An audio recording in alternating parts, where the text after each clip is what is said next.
Herkese merhaba arkadaşlar, kanalıma hoş geldiniz. Ben Suna Ütopya. Nasılsınız? İyi misiniz? İnşallah iyisinizdir. Bugün harika bir çanta modeliyle karşınızdayım arkadaşlar. Yazın vazgeçilmez renkleriyle çok güzel bohem stil bir çanta ördük.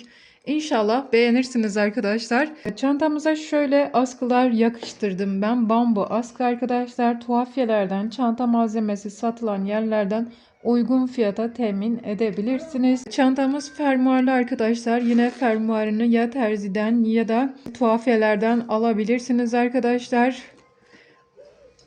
Yine çantamız astarlı bir çanta. Bu şekilde güzel bir astar diktik. Hemen çantamızın yapımına geçelim arkadaşlar. Başlamadan önce kanalıma abone değilseniz ücretsiz bir şekilde abone ol butonuna tıklayarak kanalıma abone olabilirsiniz. Ve hemen şimdi bir tane beğeni yaparsanız sevinirim arkadaşlar. Beğenilerinizle ve yorumlarınızla kanalıma destek olabilirsiniz.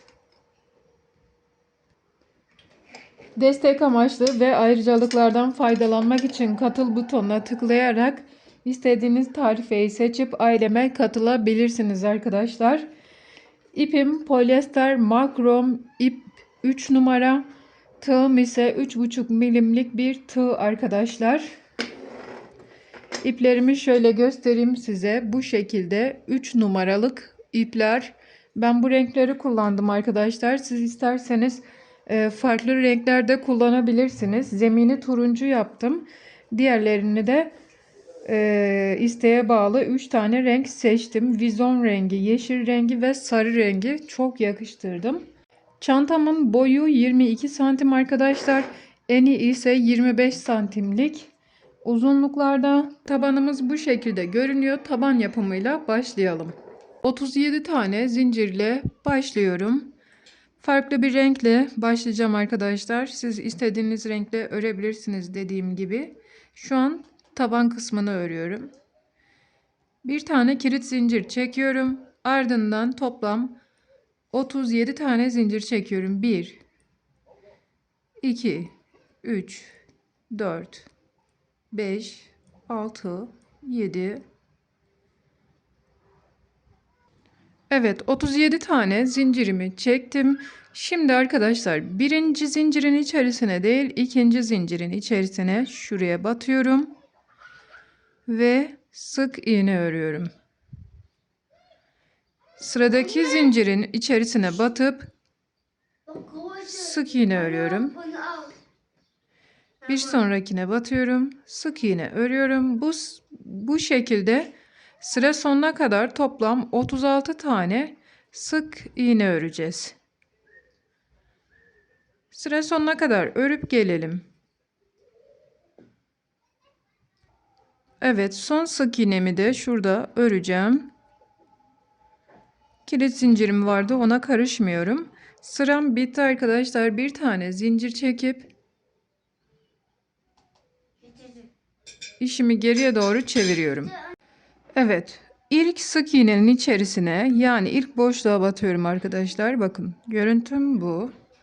Ve buraya batıyorum. Sık iğne örüyorum. Sıradaki sık iğneye batıyorum. Sık iğne örüyorum.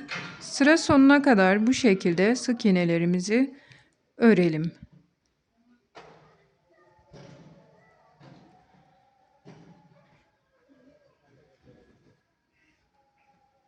Yine 36 tane sık iğnemiz olacak arkadaşlar. Örüp gelelim. Evet. Şöyle sık iğnemizi örelim. Şimdi arkadaşlar sıramızın sonu burası. Bakın burayı muhakkak örün. Tamam mı? Görüntümüz bu. Burayı örmezseniz işiniz küçülür arkadaşlar. Bir tane zincir çekip geriye doğru dönün. Ve yine ilk sık iğnenin içerisine şuraya şöyle batıp yeni sıraya başlayın. 3. sıradayız arkadaşlar. Yine aynı şekilde öreceğiz. Toplamda 6 tane bu şekilde sıra örelim. Gelelim. Evet arkadaşlar, ben toplam 6 sıra ördüm. Bakın. Şerit olarak sayıyoruz. 2, 4, 6. Tamam mı? 6 tane sık iğnemi ördüm.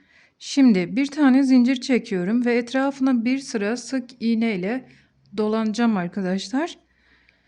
Şu noktaya batıyorum.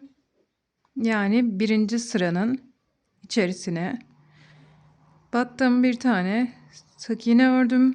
Sıradaki boşluklara batıyoruz arkadaşlar. Sıradaki boşluğa sık iğne, bir sonraki boşluğa bu şekilde bu sıramızda sık iğneler öreceğiz. Şuraya ve son olarak arkadaşlar şu noktaya, tepe noktasına sık iğne yapıyorum. Bakalım arkadaşlar. Bakalım arkadaşlar. 1, 2, 3, 4, 5, 6 tane sık iğnem oldu. Aynı noktaya bir tane daha yapıyorum. Tamam mı? 1 diye başlıyorum. 6 tane sık iğne bu tarafın, bu kenarın. Diğeri de şu ikinci aynı nokta yaptığımız var ya, o da uzun kenarın. Sıradan devam edip tekrar sık iğnelerimizi örelim.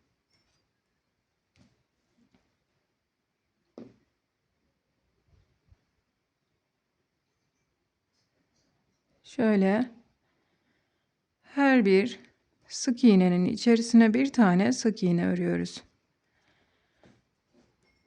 Gördüğümüz bütün boşlukları arkadaşlar öreceğiz. Sıra sonuna kadar sık iğnemizi örelim. Sıranın sonunda yine 2 tane sık iğne yapalım. Sıra sonunda buluşalım. Evet arkadaşlar, sıramın sonundayım. En son sık iğneme 2 tane örüyorum. 1, 2. Sonra ilk sık iğnenin içerisine kaydırarak bağlayıp bir tane zincirle üst sıraya geçiyorum. Şimdi bu sırada bir sıra sadece sık iğne öreceğiz arkadaşlar. Artırma eksiltme yapmayacağız. Şimdi arkadaşlar hemen dibine batıyorum. Şöyle dibine sık iğne yapıyorum. Sıradan tek tek her bir sık iğnenin tepesine birer tane sık iğne yapıyorum. Yani şu her gördüğünüz boşluğa bir tane sık iğne örün.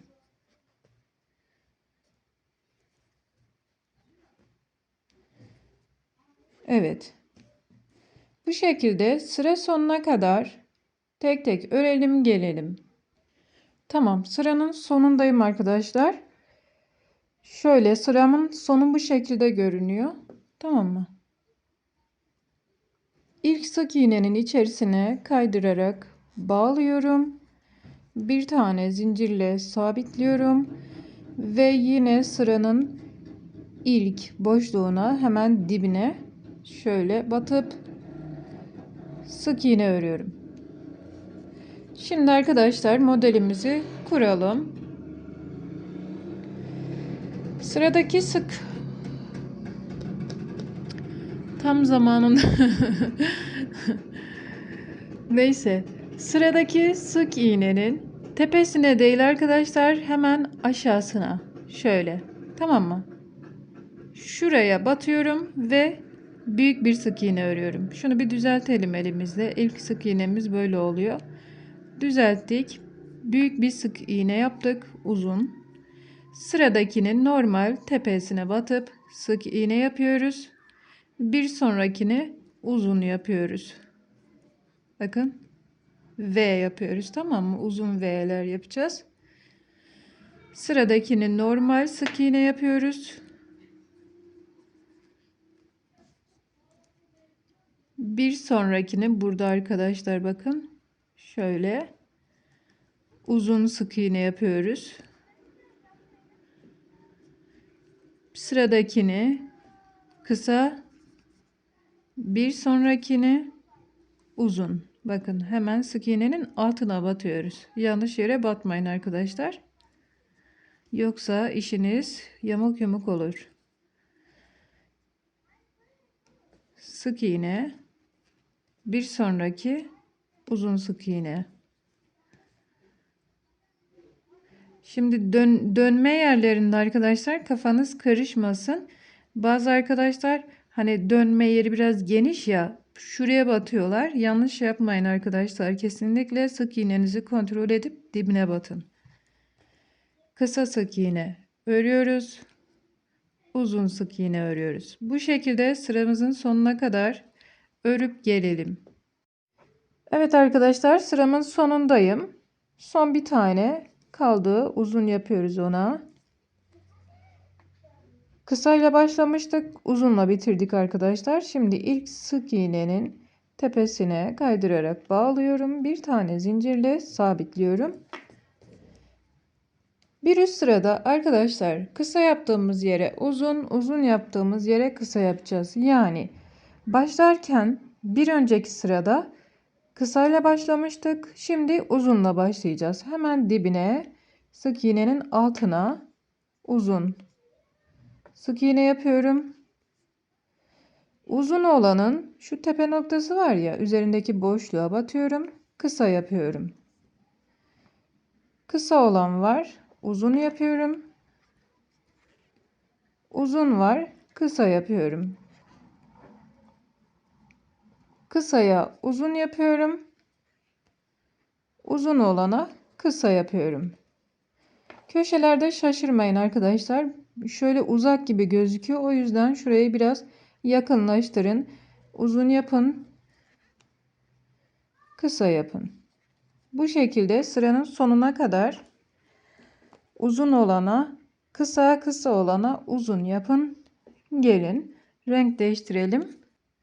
Evet arkadaşlar, sıramın sonundayım. Uzunla başlamıştım. Kısayla bitirdim. Şimdi renk ekleyeceğiz arkadaşlar. Yani şurayı yapıyoruz. Bej rengi var ya. Bağlama yerindeyiz. Bağlamadık. İlk sık iğnenin tepesine batıyoruz. Ve renkli ipimizi alıp buradan kaydırarak çıkarıyoruz. Bir tane zincirle sabitliyoruz. Arkadan bu iki ipi birbirine bağlıyoruz. Sıkı bir şekilde bağlayalım. İsteğe bağlı sarı ipinizi kesebilirsiniz arkadaşlar. Ama zeminimiz sarı olduğu için kesmeye de bilirsiniz. Kesebilirsiniz. Size kalmış.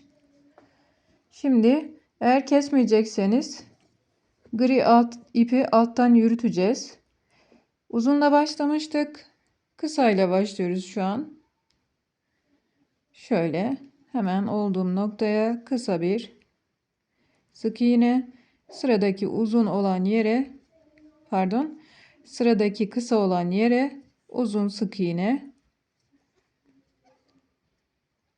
uzun olan yere kısa, kısa olan yere uzun yapıyorum. Bu ipimi alttan yürütüp kaybediyorum.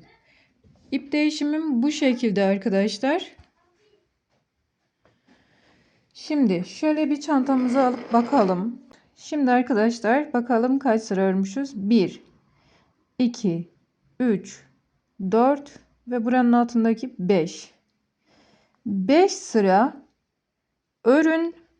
Sonra zemin renginize geçin. Bunu da 5 sıra örün. Bakın 1, 2, 3, 4, 5. Tamam mı?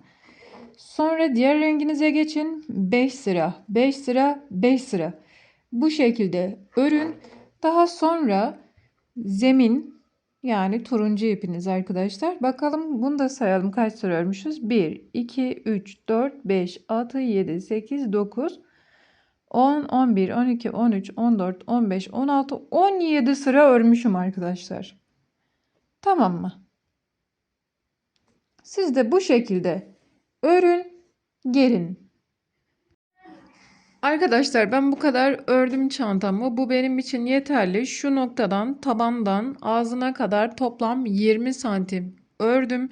İsterseniz daha uzun yapıp kitaplarınızı koymak için de ayarlayabilirsiniz. Benim için bu yeterli.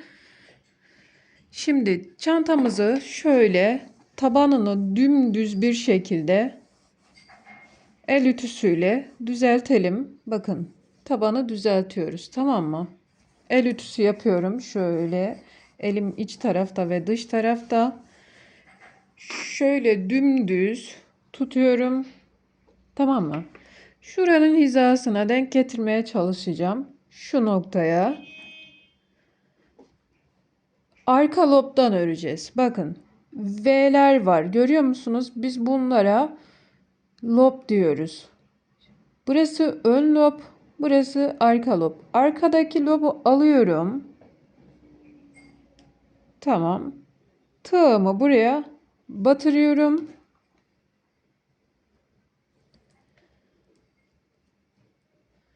İpimi alıyorum ve şöyle ipimi çıkarıp bir tane zincirle buraya sabitliyorum. Fermuar yeri yapıyorum arkadaşlar. Aynı noktaya batıp sık iğne yapıyorum. Sıradaki sık iğnenin arka lobuna batıyorum ve sık iğne yapıyorum. Bir sonrakine batıp sık iğne yapıyorum. Bu şekilde arka loblardan sık iğneler öreceğiz. 2, 4, 5, 6. Şimdi şöyle arkadaşlar tam ortalı bir şekilde şöyle ikiye katlayın. Bakın burada şu tam ortadakini saymayalım. 1, 2, 3, 4. 4 tane sık iğnem kaldı.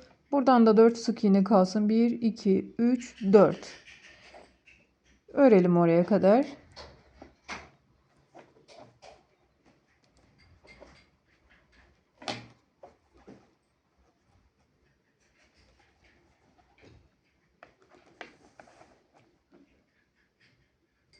Toplamda 33 tane sık iğne ördüm. Bir tane zincir çekip işimi geriye doğru çeviriyorum. Ve ilk sık iğneye batıp normal bir şekilde sık iğne örüyorum.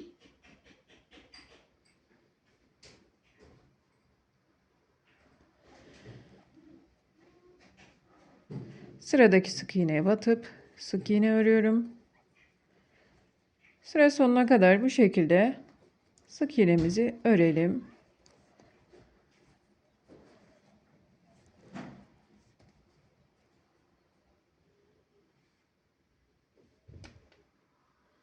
Bu şekilde görünüyor. Evet, son sık iğnemi de şöyle örüyorum. Bir tane zincirle sabitliyorum. İpimi bu noktadan kesiyorum. Fermuar yeri için 2 tane sık iğne benim için 2 sık iğne sırası benim için yeterli arkadaşlar.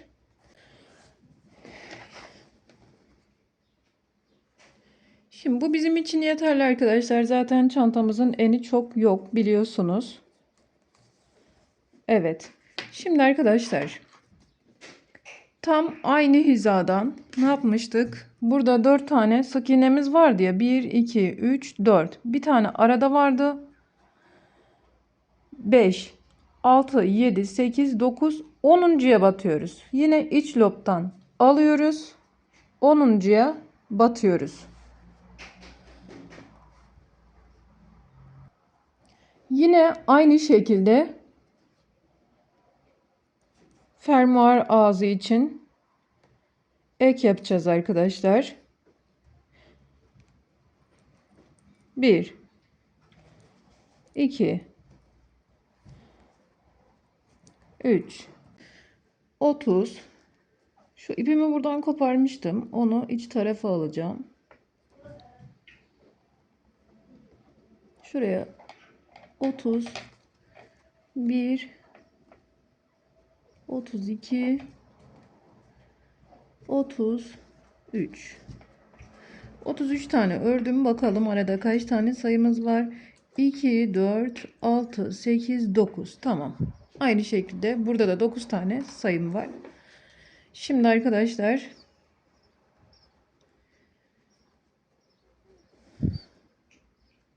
bir tane zincir çekip işimi geriye doğru çeviriyorum. Yine bu sırayı da aynı şekilde örüyorum.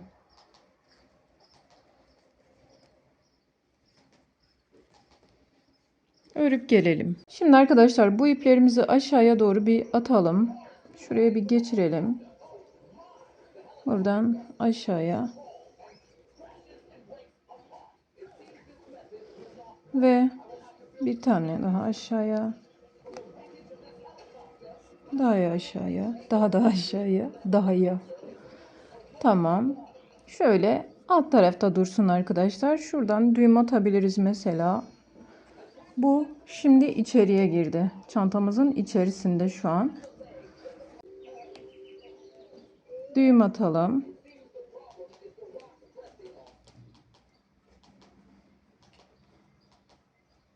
Bir tane daha düğüm atabilirsiniz. Şuraya da atalım.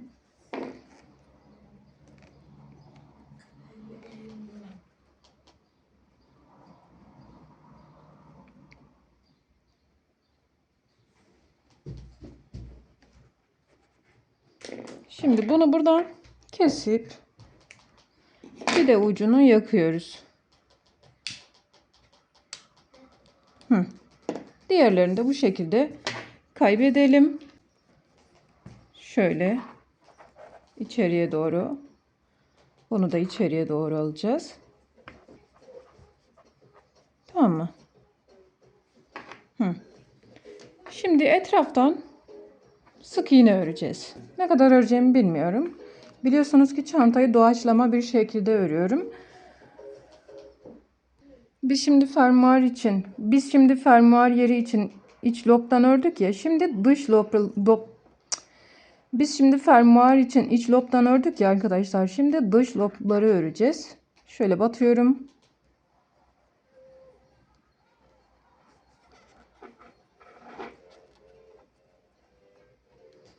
Bu ipleri alttan yürütelim. Şunu değil, bunu. Şöyle ön lobu örüyorum. Birinci sırada ön lobu öreceğiz sadece. Şöyle. Şu ipimizi alttan yürüteceğiz arkadaşlar. Unutmadan. İçten yürüteceğiz yani.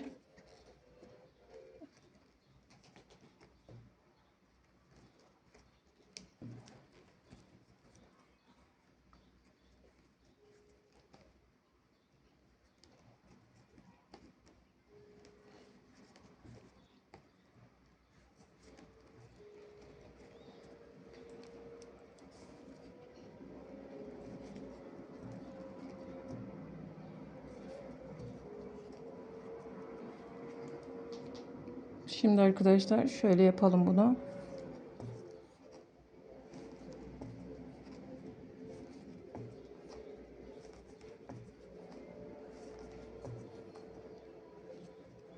Bakın.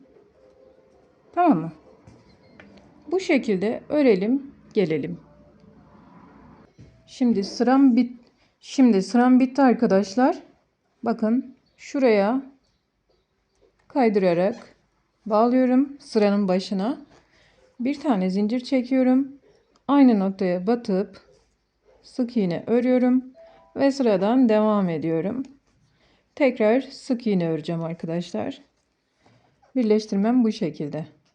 Şimdi arkadaşlar sıram bitti.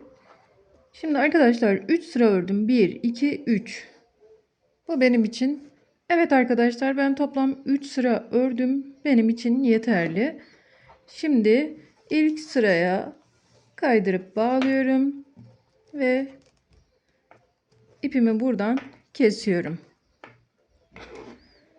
Şu ipimizi yine çantanın içine alacağız arkadaşlar. Göstermiştim size. Bu şekilde görünüyor. Şu noktaya fermuar takacağız arkadaşlar.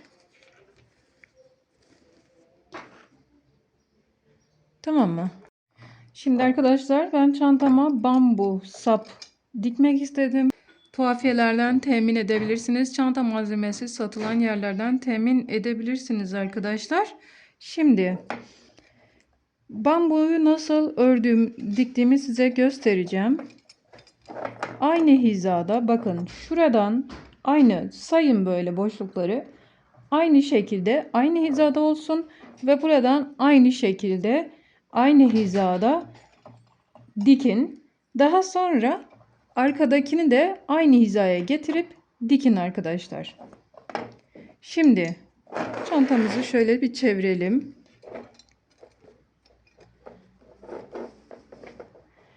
Bütün hizaları aynı tutuyorum.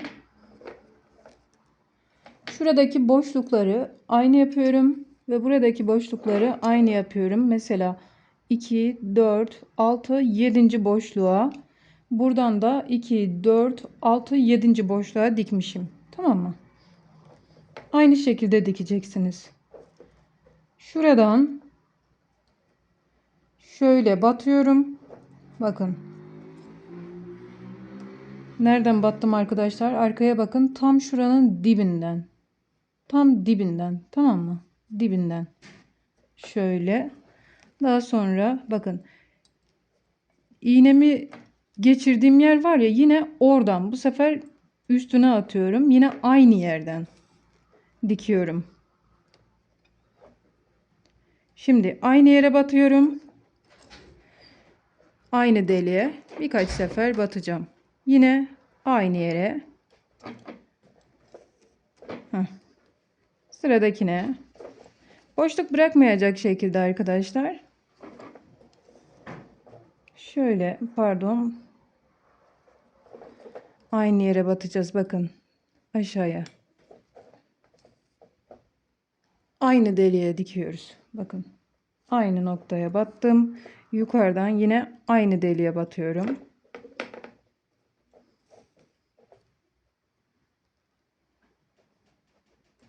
Mesela sıradakine batabilirsiniz.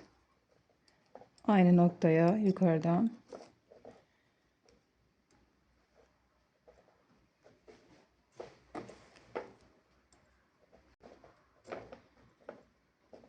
Hep aynı deliğe batıyoruz arkadaşlar bu arada.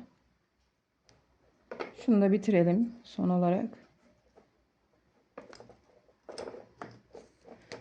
Üstten yine aynı noktaya.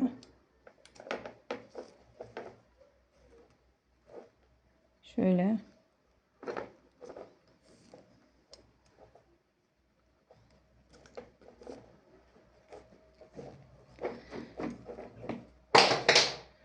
Boşluk kalmayacak şekilde dikin arkadaşlar. Şu boşlukları kapatın.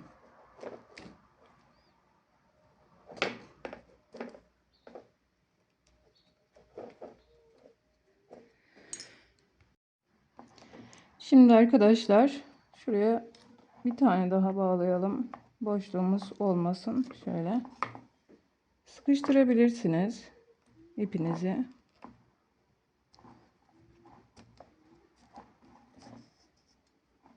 Tamam. Bu kadar bizim için yeterli. İyice sıkalım ve arkadan düğüm atalım. İsterseniz aşağıya atın arkadaşlar. Şöyle bakın. Fermuarı dikeceğimiz yer var ya, onun arka tarafına, çantanın içine atıyorum.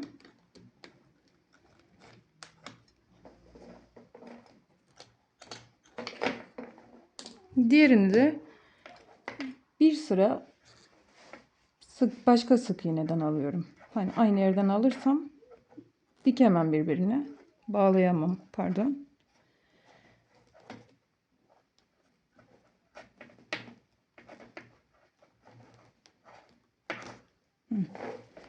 Şimdi bunu birbirine bağlayalım. Güzel bir şekilde.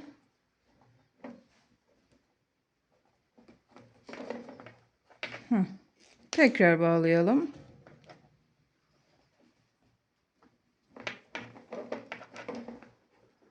Tamam. Keselim.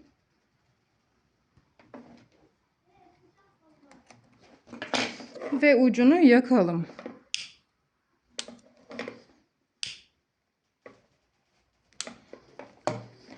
Şimdi saplarımı bu şekilde diktim arkadaşlar. Aynı hizada. Tamam mı? Şimdi fermuarımızı dikelim. Şimdi arkadaşlar fermuarımızı dikelim. Elimde böyle bir fermuar var. Ben bu fermuarın bir ucunu keseceğim arkadaşlar. Şöyle.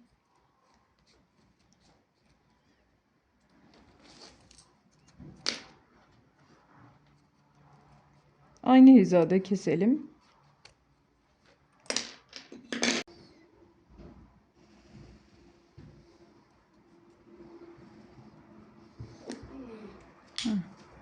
Bebe bak yok. Yok. Bebe hiç bakım yok.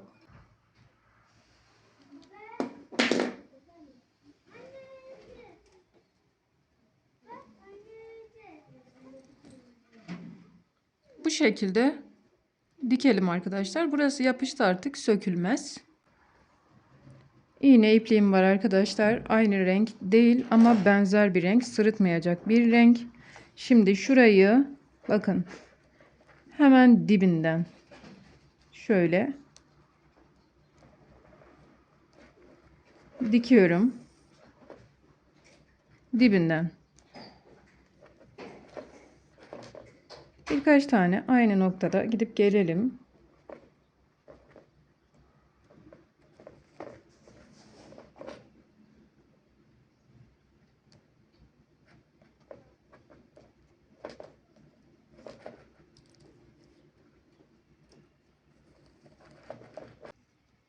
Yakın dikim yapalım. Çok uzaktan dikmeyelim.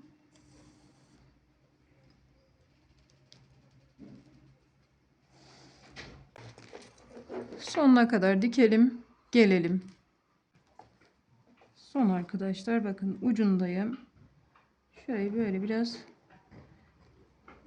şey dikelim. Sağlam dikelim burayı.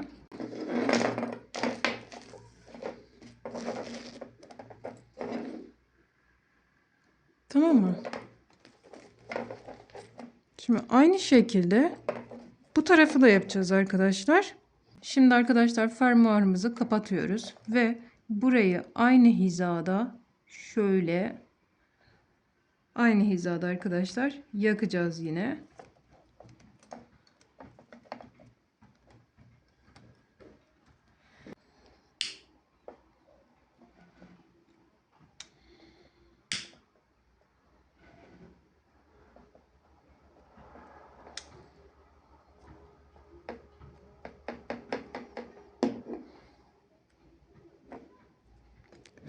Elimi birazcık yaktım, bir şey olmaz. Nazarımız olsun. Tamam mı? Şimdi aynı hizada dikeceğiz arkadaşlar. Kesinlikle yamuk yumuk dikmeyin, yoksa fermuarınız çok çirkin gözükür. Fermuar birazcık ince iş, biliyorsunuzdur. Dalgalanmalar falan olmasın arkadaşlar. Bakın şöyle aynı hizaya getirelim. Birazcık açalım.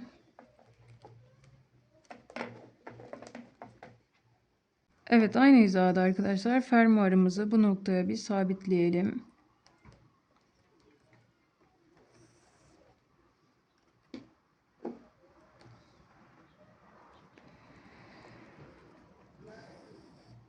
Tamam.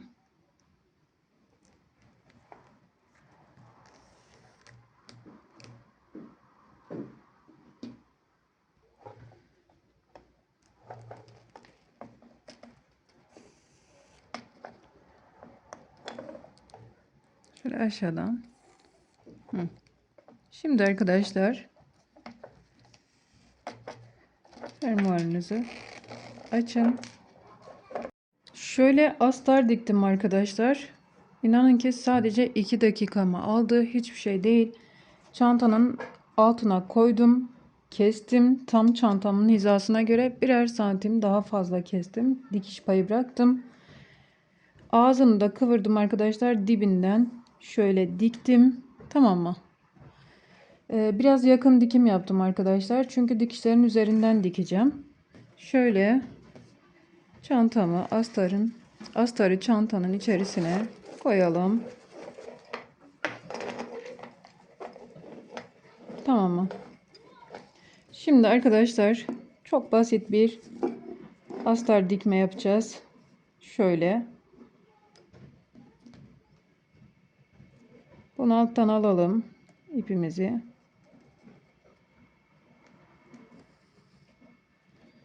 Tam sınırdan. Tamam mı? Şöyle batıralım. Tam sınırdan dikelim.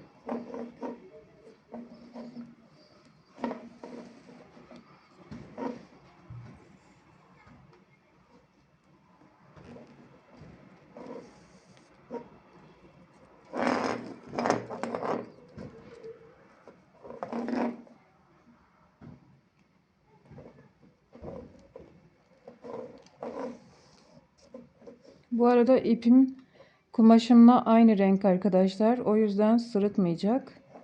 Siz de aynı renk ip kullanırsanız iyi olur. Aynı renk ipiniz yoksa misina ipi kullanabilirsiniz.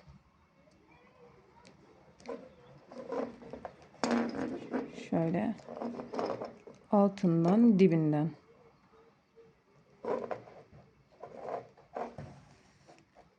Fermuarın altından arkadaşlar şu kumaş var ya, şu kumaşın alt hizasından dikiyoruz.